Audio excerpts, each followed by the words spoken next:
Hello et bienvenue dans ce nouvel épisode de Successful Anonymous. Aujourd'hui, un sujet très touchy qu'on va aborder puisque je vais répondre à une question qui revient souvent. Comment fais-tu pour que ton business ne déraille pas quand c'est la tempête dans ta vie perso? Je te parle des conflits familiaux, des tensions avec ton époux, des problèmes avec les enfants ou encore de cet entourage parfois toxique qui peut te saper toute ton énergie.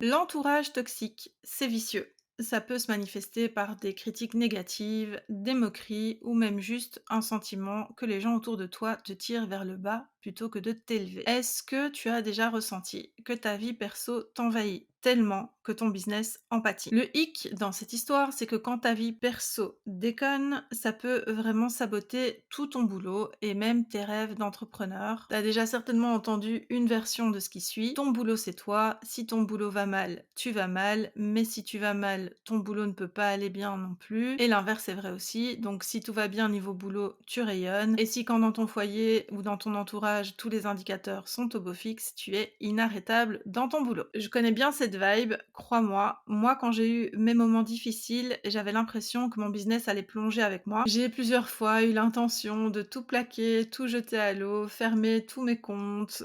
Je compte même plus en fait le nombre de fois où j'ai dit que j'arrêtais. Et c'est une anecdote que je répète souvent et c'est une réalité qui est encore plus forte quand on est hypersensible et qu'on voit tout en mode exponentiel. Ça veut dire qu'un tout petit truc qui va mal pour nous, c'est littéralement la terre qui s'effondre sous nos pieds. Donc la vibe en question, je la connais et c'est pour ça que j'espère pouvoir t'apporter quelques clés pour te faciliter quand tu as l'impression que tout va mal. Et d'ailleurs, quelquefois, c'est pas juste une impression, tout va vraiment mal. Du coup, est-ce que tu te reconnais là-dedans? Si oui, c'est tout à fait normal. Donc voici mes conseils pour non seulement survivre, mais aussi réussir à équilibrer ta vie pro et perso. La première chose à faire, c'est un filtrage affectif. Il faut vraiment identifier les personnes toxiques dans ton entourage et mettre en place des barrières. Tu n'as pas à couper les ponts, ça c'est sûr, mais il faut que tu limites ton temps et ton investissement émotionnel avec ces personnes-là. Tu sais que cet ami qui te garde des heures au téléphone va te mettre en retard pour ta semaine de travail et qu'elle en est consciente en plus, eh bien n'ouvre pas les messages de cette personne, ne lui réponds pas quand elle appelle et quand tu seras libre, tu pourras la recontacter. Quand je dis de pas couper les ponts, c'est parce que quelquefois c'est hyper compliqué. Parmi les personnes toxiques auxquelles on pense, il y a un entourage très proche, ça peut être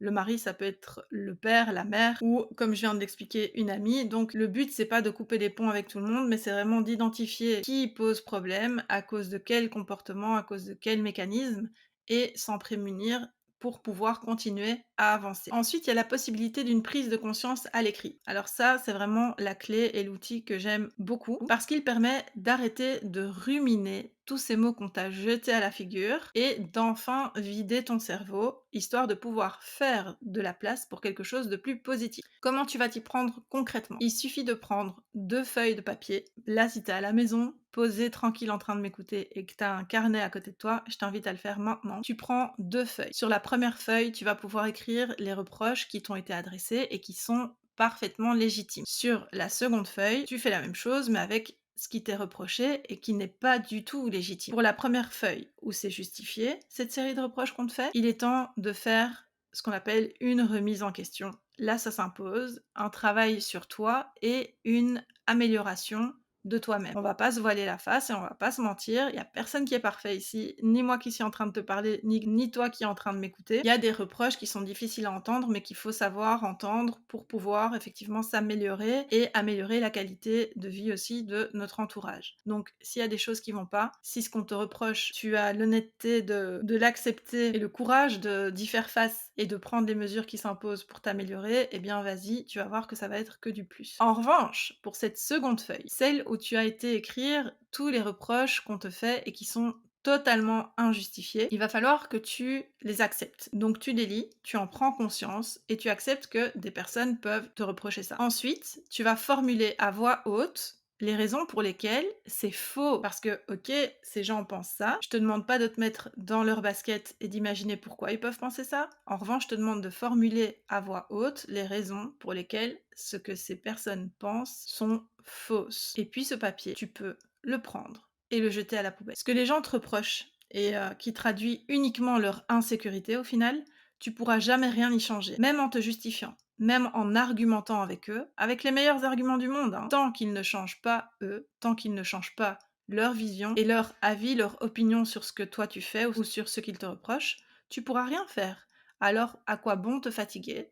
Tu prends cette feuille, tu prends conscience de ce qu'on te reproche, tu formules à voix haute les raisons pour lesquelles c'est faux et tu jettes la feuille. Et ces personnes qui ont ces sentiments, tu les laisses gérer leurs sentiments. Tout ça, ça leur appartient. Il faut que tu saches aussi que ton comportement, la manière, l'attitude que tu auras face aux reproches qu'on te fait, quand ils sont injustifiés, vont avoir un effet beaucoup plus persuasif que tous les mots que tu pourrais adresser à ces personnes. Et d'ailleurs, il en va de même avec les reproches qu'on te fait et qui sont justifiés. Ton comportement aura plus d'effet que des belles paroles qui disent que tu as changé, que tu as pris conscience de ceci ou de cela. Ça, c'est vraiment une prise de conscience hyper puissante, que ce soit dans un cas ou dans l'autre, et c'est une réaction très puissante en fait au quotidien quand tu parviens à mettre ça en place. Ensuite, autre chose qui peut t'aider dans une situation qui devient un petit peu épineuse, notamment avec les enfants, c'est de te programmer un kid time, donc un moment avec les enfants. Et quand je dis un moment, généralement c'est plusieurs moments, voire toute l'après-midi, voire tout le temps où ils sont là. C'est un petit peu à toi de voir comment tu peux t'organiser. Mais donc pour arrêter de culpabiliser vis-à-vis de tes enfants parce que tu les écoutes que d'une oreille, parce que tu joues pas assez avec eux, parce que tu écoutes pas leurs histoires, je te conseille de te programmer du temps avec eux et de te tenir surtout à cette programmation. Être mère, connaître la maternité, c'est la plus belle chose qui puisse arriver et j'imagine que tes enfants, pour toi, ils sont réellement un moteur, tout comme pour moi, ma fille, c'est un moteur. Chaque chose que tu mets en place et tout ce que tu accomplis chaque jour, j'imagine aussi que c'est en grande, grande partie pour eux, pour leur assurer un avenir serein, une situation pérenne, etc. Alors, ne laisse pas cette dissonance s'installer et semer le doute sur tes intentions. Essaye aussi de n'accumuler aucun regret. Les enfants, ça grandit très vite et ce serait vraiment dommage de gâcher les précieux moments que tu peux partager avec eux. Donc, tu peux t'organiser pour travailler, par exemple, au maximum pendant leur absence ou s'ils sont encore petits, pendant leur sieste. Ensuite, tu peux te dire que tu arrêtes le temps qu'ils sont là, tu déposes systématiquement ce que tu es en train de faire dès qu'ils disent qu'ils ont besoin de toi et comme ça, ils verront que leur maman est vraiment disponible pour eux, à leur écoute et attentive à leurs besoins. Et puis aussi, surtout, qu'elle a envie d'être avec eux, qu'elle a envie de passer du temps avec eux, parce qu'un enfant peut rapidement s'imaginer que tu fais ce que tu fais avec eux par obligation, parce que il faut bien, c'est ce qui se fait, hein, une mère s'occupe de ses enfants. Mais toi, tu vas vouloir leur montrer que c'est plus que ça, que c'est vraiment une envie profonde de passer du temps avec eux, que tu valorises leur temps, que tu valorises leur présence, et que ton temps mérite de leur être consacré.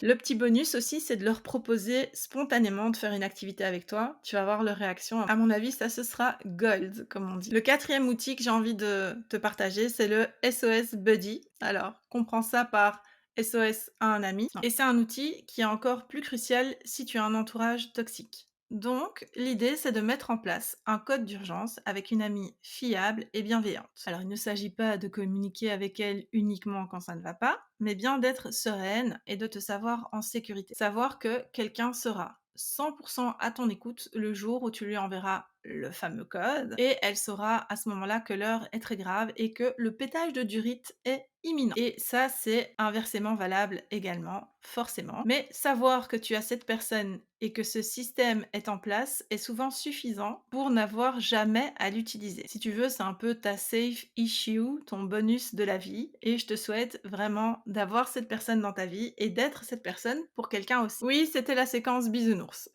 On passe à la suite. Cinquième et dernier outil, il te reste aussi à envisager l'exil temporaire. Parce que parfois, tout ce qu'il faut, c'est juste sortir du chaos. Réserve-toi un espace de travail loin de l'environnement qui te nuit, à l'instant précis où cet environnement te nuit. Parce qu'il faut bien comprendre que c'est pas parce que aujourd'hui l'environnement nuisible c'est la maison, ça veut pas dire que demain la maison c'est un environnement où tu peux plus travailler, mais c'est juste que à l'instant T ça va pas. Donc quand c'est trop, vraiment n'hésite pas à sortir de cet endroit et à te réserver des espaces de travail, comme je le disais, loin de cet environnement qui te nuit à l'instant T, même si c'est juste un espace de coworking, le salon de tes parents, le banc du parc public, et même si les enfants sont en train de jouer, tu peux être posé sur le banc en train de travailler ou d'avancer, et tu verras que ta productivité va très certainement augmenter. Donc, te voilà équipé de quelques-uns de mes outils préférés pour ne laisser ni ta vie perso, ni les personnes toxiques ruiner ton business. Pour plus de conseils et plus de contenu business, mindset, tu peux me retrouver sur Instagram, @debinski, Debynski. Et si cet épisode t'a plu, laisse-moi une note sur Apple Podcast, sous la vidéo YouTube ou tout simplement sur Instagram. Ça me ferait trop plaisir. Et si tu veux soutenir mon travail, je te serais infiniment reconnaissante de t'abonner sur mes différents réseaux et de partager mon contenu à tes amis. Je te dis à la semaine prochaine et d'ici là, prends bien soin de toi.